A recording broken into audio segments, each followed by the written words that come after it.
You drop, and well, congratulations. Wait, no, scratch that. My condolences. You're a squirrel. You're born in a nest the size of a cereal box crammed alongside three siblings. You enter the world blind, hairless, and utterly helpless.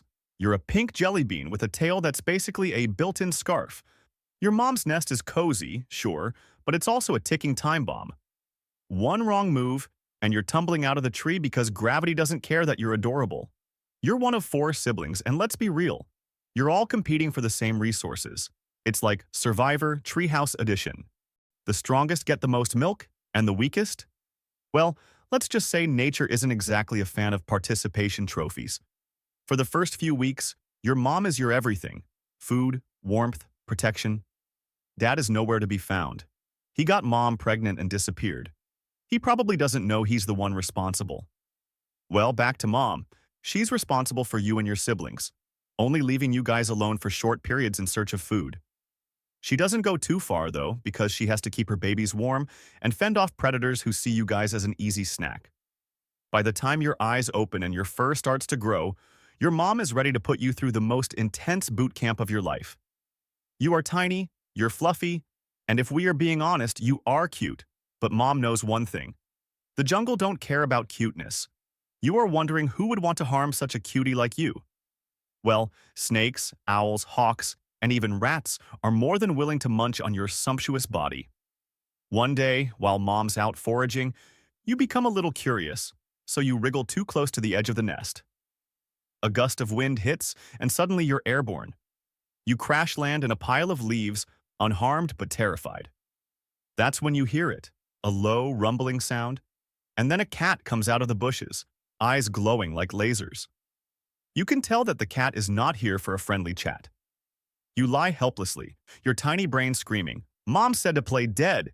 Just as the cat is about to pounce on you, your mom dives on him like a furry fighter jet, claws out, and screeching like a banshee. The cat, unprepared for this level of squirrel fury, bolts into the bushes, and mom drags you back to the nest by your scruff. Her glare says it all. She's mad at you. Life as a squirrel is no walk in the park. It's more like a sprint through a minefield while being chased by a hawk. Almost every animal in the jungle is out to get you. As you grow older, mom knows she has to teach you the basics. You know, to toughen you guys a little. So forget ABCs and 1, 2, 3s. This is Squirrel Survival 101, and welcome to Mom's Survival Bootcamp. You are now 6 weeks old, and you no longer depend on mom's milk. Your body needs more. Soon, you will be an adult, which means you also have to hunt for your own food. Mom knows you are not ready for that just yet, but at least you need to learn how to crack a nut without losing a finger. She demonstrates the technique with the precision of a seasoned chef, while you and your sibling watch in amazement. Now it's your turn. You fumble with the nut like it's a Rubik's Cube, but after weeks of practice, you get the hang of it. That simple trick is going to prove to be one of your most important skills as a squirrel. Now, to lesson 2, how to leap from branch to branch without face planting into the dirt. Since you were a baby, you have seen mom hop from tree to tree effortlessly. She always made it look easy, so you just felt you could do it. But this one's a doozy. Your first attempt ends with you clinging to a branch for dear life, your tiny heart racing like you just ran a marathon, knowing fully well that if you let go, that might just be the end of your life. Your mom watches with a straight face, so you can't tell if she's disappointed or proud of you as you desperately cling onto the branch. She's a lot tougher than she looks, and you're just getting to find out. Well, to her third and final lesson, how to survive out here on your own. At this point, you have already figured out that you are kind of quick, perhaps even quicker than most of the animals that come to trouble you. They can't match your pace, but mom knows you can't outrun all your foes. That's because some have wings. Even with your speed, a hawk could just swoop down and grab you. Easy peasy. You would make a pretty good afternoon snack. To prevent that from happening, she teaches you one of a squirrel's best-kept secrets, passed down from generation to generation. Mom shows you how to freeze mid-movement when a hawk circles overhead. It's kind of like the squirrel's equivalent of playing red light, green light. One wrong move, and you're dinner. Now you know you are not the most powerful animal in the jungle, and a large part of your survival is dependent on how cunning you are. Sometimes you have to run, sometimes you hide, but when you spot a hawk circling around in search of food, you freeze. Life as a squirrel is like playing a game of tag where you're always it. Hawks, foxes, cats, and even the occasional nosy dog are all out to get you. One minute you're munching on an acorn, the next you're diving into a bush because a shadow just moved. Well, one can't be too careful. You develop a sixth sense for danger. Your heart races, your tail twitches, and you're gone before anyone can say, "Hey, is that a squirrel?" You're 12 weeks old, which makes you a teenager. Your baby fluff has been replaced by sleek fur, and your tail is finally big enough to embarrass you in front of other squirrels. One day, your mom looks at you, flicks her tail, and kicks you out of the nest. You're now on your own, kid. It's both liberating and terrifying. You quickly realize that finding food is harder than it looks. Sure, you've got the skills your mom taught you, but the forest is a competitive place. The tree you live in is basically a tiny kingdom, and everyone's vying for the best branches. Food is currency here, and other squirrels are hoarding nuts like they're preparing for the apocalypse, so you're left scrounging for scraps. Forget about sharing. Here, every squirrel for themselves. You quickly learn that the squirrel with the biggest nut stash is the king of the forest. And yes, everyone hates them. The alpha squirrel gets the prime real estate, the highest branches, the best views, and first dibs on any food that falls from the sky.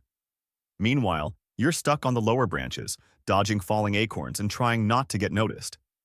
Predators are even scarier when mom's not around to save you. You've got to rely on your instincts, your reflexes, and a healthy dose of luck. But as the weeks go by, you grow stronger. Your muscles develop, your reflexes sharpen, and your tail becomes a thing of beauty. You're no longer a clumsy baby. You're a full-grown squirrel, and you're kind of a badass. But even with your lightning-fast reflexes, close calls are inevitable. Like the time you were scavenging for acorns in a sunlit meadow when a shadow blots out the sky. Lo, it's a hawk. Your brain screams, "Run!" but your legs are jello. The hawk dives, talons outstretched. You zigzag like a drunk pinball, leaping over rocks and ducking under logs. At the last second, you spot a hollow tree trunk. You dart inside, but the hawk's talons scrape the bark, sending wood chips flying. You huddle in the dark, shaking, as the hawk lets out a frustrated screech. After what feels like hours, it flies off. You emerge, triumphant, until you realize you peed yourself a little. Well, when you think of it, it's not so bad. Your life is centered around three things: eating, surviving, and sleeping. Soon you would be concerned about mating, but that can wait until it's spring. For now, your sole focus is on food and how you can gather your own stash. You're a full-grown squirrel now, a seasoned pro with a nut stash that's the envy of the forest. Or so you think. One autumn afternoon, you catch a rival squirrel digging up your carefully buried acorns. Oh, hell no. You launch yourself at him, teeth bared. The fight is a blur of fur, claws, and dramatic midair flips. At one point, you're dangling from a branch by one paw, kicking him in the face.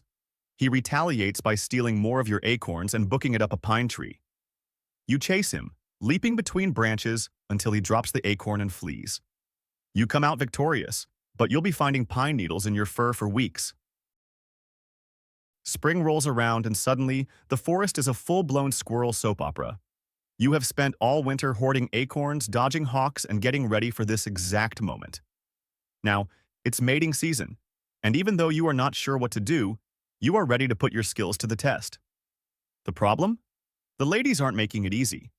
You lock eyes on a sleek-tailed beauty lounging on a high branch, completely unbothered by the chaos of desperate males scrambling for her attention. She's perched on a high branch like she owns the place. And in a way, she does. Because in this game, the females hold all the power. You move closer, flick your tail in what you think is a seductive manner, and start showing off by darting up trees, leaping impossible gaps, and doing mid-air twirls, all trying to impress. But does she look impressed? Not even a little. Instead, she stretches, yawns, and casually leaps to another branch like she didn't just witness your acrobatics. You hesitate a little. Was that a rejection? A test? You are not sure, but there's no time to question it. You scramble after her, nearly colliding with another male who's got the same idea. Great, competition. The chase is on. She zigzags through the trees, effortlessly dodging branches while the males try to keep up. But this isn't just a game. She's watching, evaluating. Who's the fastest? The strongest? The one who doesn't give up and runs away at the first sign of danger? You are determined to be that guy. Finally, after what feels like miles of running, she pauses. For a second, you dare to hope. She turns, flicks her tail, and then, in a flash, she's gone. Back into the trees. You freeze, chest heaving, scanning the trees. She was just here. Did you fail? Did she pick someone else? Then, from above, a rustling sound. You look up, and there she is, perched on a thick branch, watching you.